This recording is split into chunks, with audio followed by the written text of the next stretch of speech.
నుంచి ఇట్లా చుట్టూ రౌండ్ చేసుకొచ్చేసి మొత్తం దగ్గర చేస్తే దాంట్లో ఎన్ని చేపలు ఉంటే అన్ని చేపలు బయట పడతారు అనమాట. ఒకేసారి పడతారు, చెరువులో పట్టినట్టు అలువాళ్ళు అంటారు. ఇటు పక్క పడతారు, పైకి రండి చూపిస్తాను. చెరువులో పట్టినట్టు పైకి ఆ బార్ బార్ చూడండి, ఇల్లు కనిపిస్తున్నాయి కదా. ఎక్కడండి పైన ఇల్లు ఉన్నాయి కదా. అవును నది పక్కన కనిపిస్తుంది, అది ఆ వైట్ గా కనిపిస్తుంది. నైట్ పూట మొత్తం లైటింగ్ ఉంటుంది. చేపలు పట్టేవాళ్ళు ఊర్లు కాదు, చేపలు పట్టేవాళ్ళు.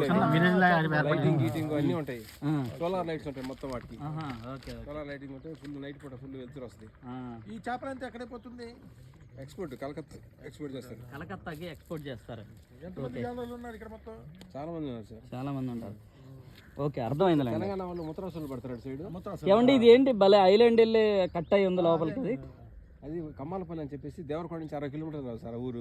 ఓకే, ఇప్పుడు ఓకే అర్థమైంది. ఇప్పుడు అక్కడికి రావాలంటే దేవరపల్లి నుంచి 60 కిలోమీటర్లు కమ్మాలపల్లి వస్తుంది. ఆ ఏరియా అండి అది, దానికి సంబంధించిన కొండ ప్రాంతం అది. కింద దిగితే నది ఒడ్డు వస్తుంది, కొండ పైకి ఎక్కితే కమ్మాలపల్లి ఊరు. కమ్మాలపల్లి అక్కడి నుంచి 60 కిలోమీటర్లు వెళ్తే దేవరకొండ వస్తుంది. Okay okay, excellent. బోరాపూర్ వెళ్ళింది అట్టే కదా. ఓకే, ఇప్పుడు మనం ఒకసారి ఈ టెంపుల్ లోపలికి వెళ్ళి దేవుని దర్శించుకుందామండి. సాక్షి కాదు, ఇక్కడ టెంపుల్ చూసి వెళ్దాం. సాక్షి మల్లయ్యని చూద్దాము.